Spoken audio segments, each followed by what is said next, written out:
Today I want to talk about something that's really been on my heart, because especially right now, while we're in the middle of this pandemic and we're in at least somewhat of a lockdown situation, I really wanted to address domestic violence, what makes a person stay, and I just wanted to reach out to those people that are in that place. So I have wondered for the longest time, because when I was little, I knew that what was going on in my life wasn't right. And I began to make goals and plans to live differently than the way that I was raised as early as like 7 years old.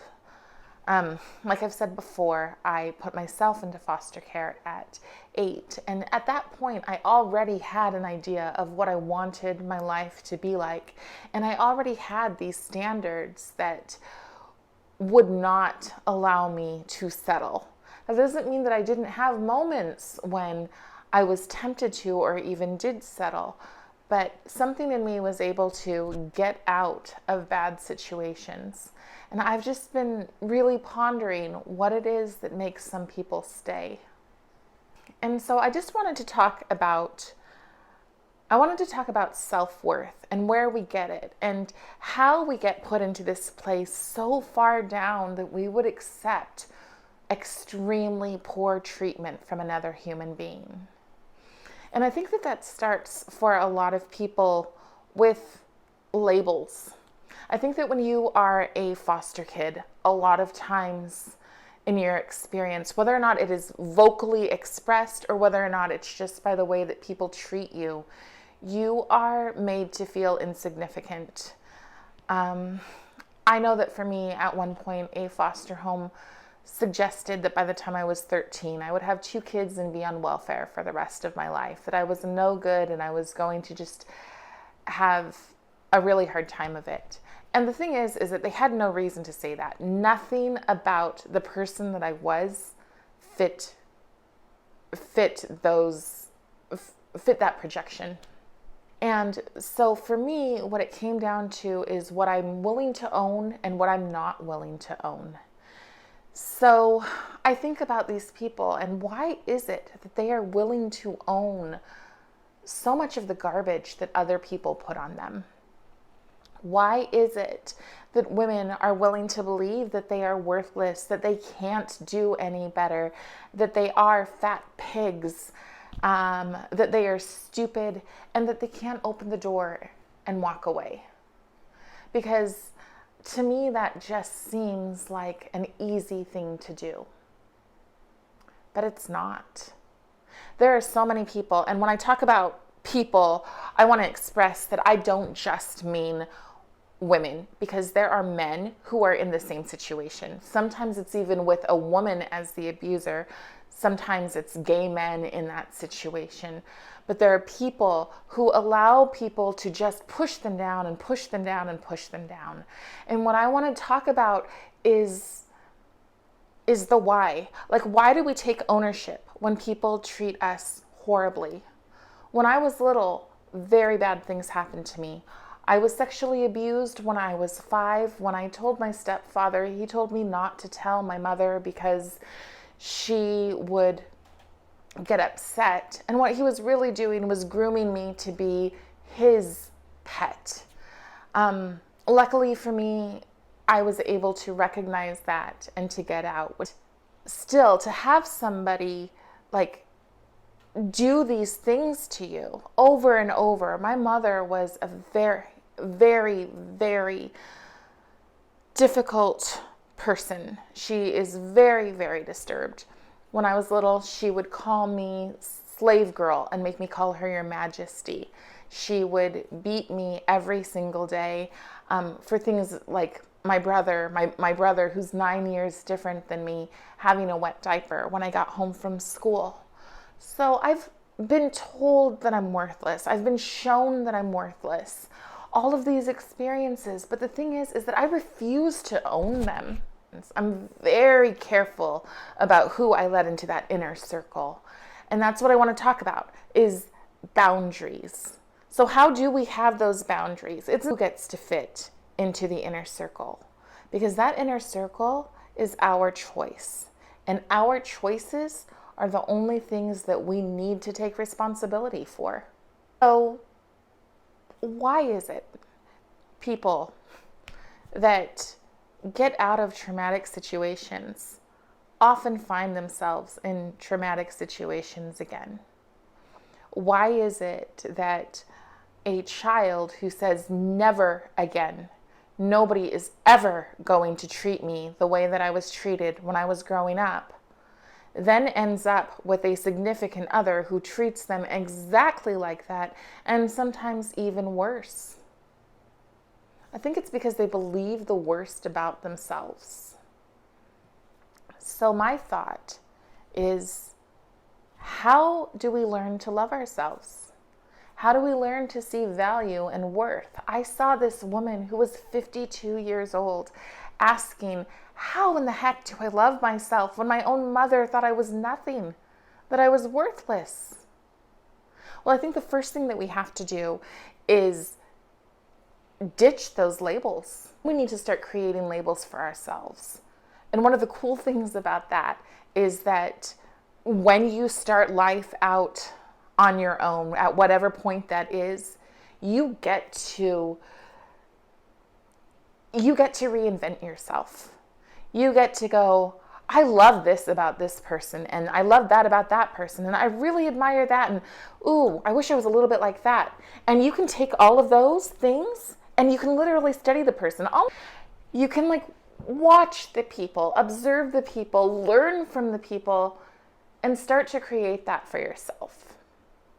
Let me go back. When I was in the 5th grade, a girl leaned over a girl hollered out at the school that my mother was a drug dealer and called me the N-word. Well, I jumped over 2 tables and I began to just pull her hair. I put my hands on both sides of her and I just pulled her hair until it came out in clumps. And it took 2 teachers to pull me away from her. And I got a reputation, and people were scared of me, and I wasn't even this violent, crazy kid. One day I lost it. So the next year in school, right before school started, the teachers decided to draw lots to see who would have to take me in their class. And I got this amazing teacher named Mr. Garza. He was my first male teacher, and he was phenomenal. And he pulled me out of class in that first week, and he said, I get that a lot of things are out of your control. I lived in a foster home that was very, very damaging. And he said, I get that a lot of things are out of your control, but the one thing that you can always control is who you want to be. Those are your choices, and you get to own them. And I know that sounds like such a small thing, but for me, it was wow, I can't control what I wear. I can't control what I eat, where I sleep at night, whose awful rhetoric of how awful a human being I am as this 11-year-old kid. I can't control any of the things I even have to have come into my mind, but I can control the person that I want to be. And that was so eye-opening to me. It transformed me. It turned me into a better person. And quite frankly, it turned me into a stronger person. It turned me into a person who could look at people and say, those are their choices. Those are their choices, not yours.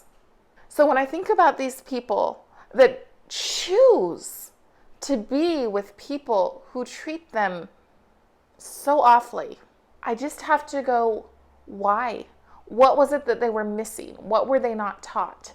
And I think that for foster kids, it does come down to that fact that they were taught they were insignificant.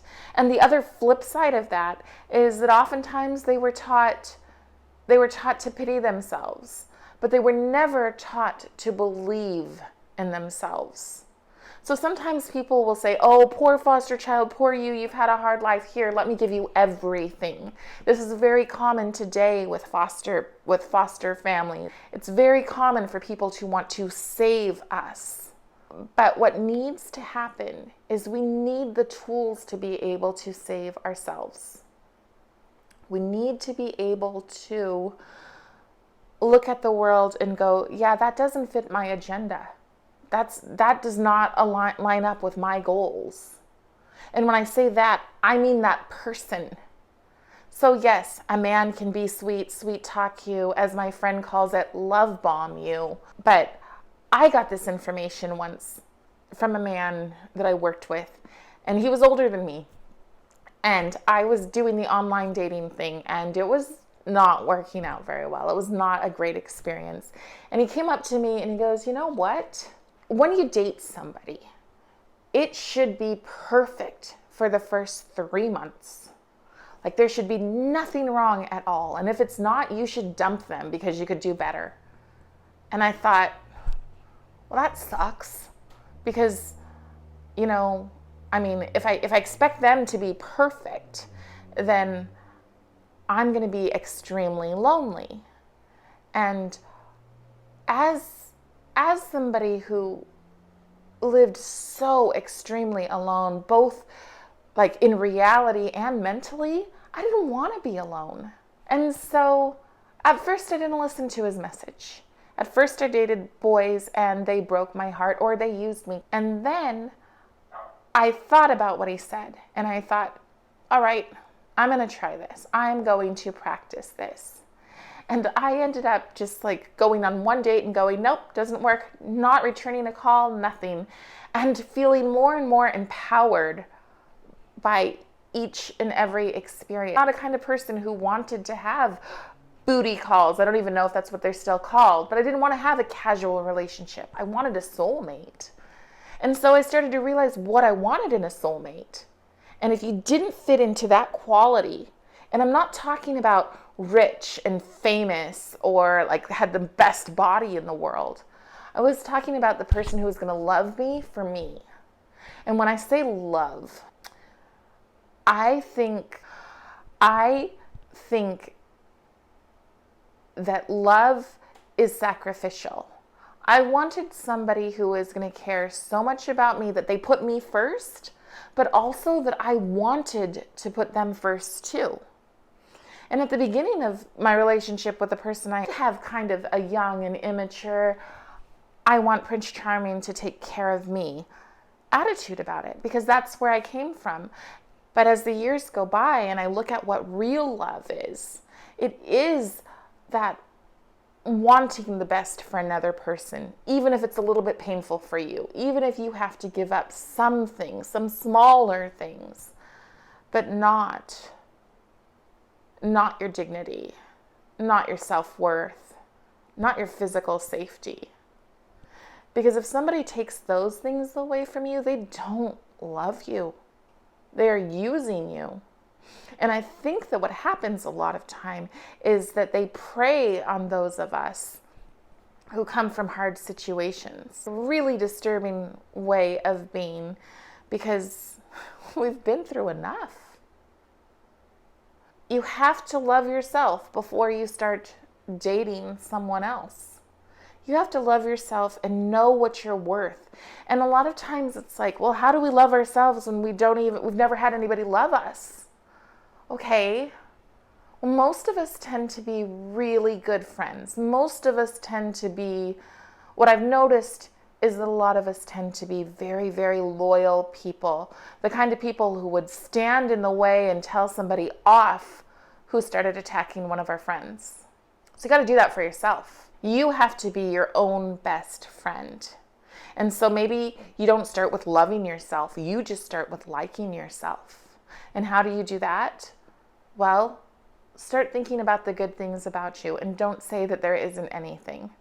There is good in every single person. Maybe the good is just that you're strong enough to still be here.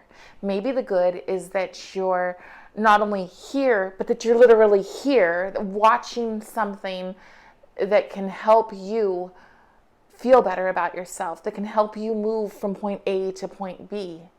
You know, because that means you're pretty smart. That means you're pretty compassionate.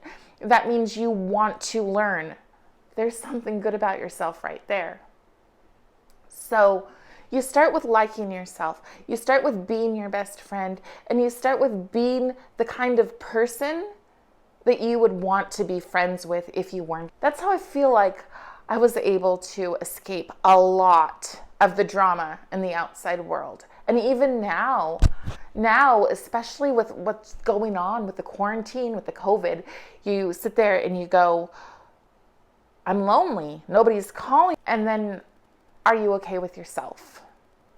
You know, because if you're your own best friend, it makes all of what's going on, all of the crazy out there, a little bit easier to deal with. Doesn't mean it's not hard, because it is hard. I think most of us fight some amount of depression every single day, whether it's from the trauma that we come from or whether it's just the situation of not knowing what's next. So you've got your boundaries, and you've got what you believe in yourself, and you've got this list of who's acceptable. And you don't vary off of that list. Don't make exceptions. Strong qualities you have. Now, don't make them crazy goals. I mean, I guess if you want to, but you know, if you say, I only want somebody who vacations in the French Riviera, could limit your fishbowl by quite a lot. But in terms of character, which I think is the most important thing that we have, the most important thing that all of us possess is character. Evaluate someone's character. I dated my husband for a year before we got married, and it's good to really get to know that person, because quite frankly, a lot of people, male and female, can be snakes in the grass. A lot of people can tell you and will tell you whatever it is they want to hear to gain control of you. But as soon as they gain control of you, they change. So before you get into that space where all you want to do is hear the good things they're going to say about you, you need to be in a place where you've already collected and know for yourself all of the good things about you. It's called changing your mindset. See, our mindset comes when we believe labels, whether or not they're good or they're bad. So if we believe the worst things about us, if we hear them enough, if it's just a constant thing in our lives, then we start to not just believe them, but to become them. But if instead you've done the work, you've really figured out all of the good things about you and they are solid, then it doesn't matter what somebody else says, because your mindset is on positivity. Your mindset is on all of the things that you are, and your focus is on all the things that you want to become. But with a growth mindset, and that's the whole thing that lets a person be able to walk out the door, to be able to say, no, you don't get to treat me like that, and to be able to not believe the negative things. With a growth mindset, it stares, and every time that something happens. So if you have stayed in a bad relationship, if you have let someone hit you, if you've let people say the worst things to you, that's just something that happened in the past. But it doesn't have to be the rest. So you can say, yes, I did that, and I'm not going to do that anymore, and you're going to grow from that. So I want to once again really address those people who are in the bad situations, who are being controlled in their homes, who are scared, who are really, really suffering, and say that this is not your problem. Your only problem is being afraid of opening the door and walking away. Your life, everything that you want out of life is right outside that door. And the way that I think that you can get out now is something that I learned years ago when I worked for children's theater. We went to schools and we taught kids how to protect themselves from sexual abuse. Is that you tell someone. And you tell someone and you tell someone. If you can get online and watch a YouTube video, then you can get on Facebook, find a group and say, hey, I'm in a really rough situation. You can call the police. If you don't trust the police, then you can call a friend. You can call a helpline. I'm going to post a helpline right here for domestic violence. And you can reach out to me, because even though I don't know you personally, if you reach out to me and say that you are in serious trouble and you give me the location of where you're at, I will find help. I will do everything that I can to get you out of a situation, because no one deserves to be crushed by another human being. No one deserves to be taken advantage of, and no one deserves to feel like they are nothing, because you are so much more. You have all the potential in the world. And like I said, your dreams are right outside that door. All right, guys, that's the end of this one. And next time I'll try to have a more positive outlook on things. But I just really wanted to share my heart and really wanted to reach out to those people that are truly suffering right now. Peace. Have a good night. Bye.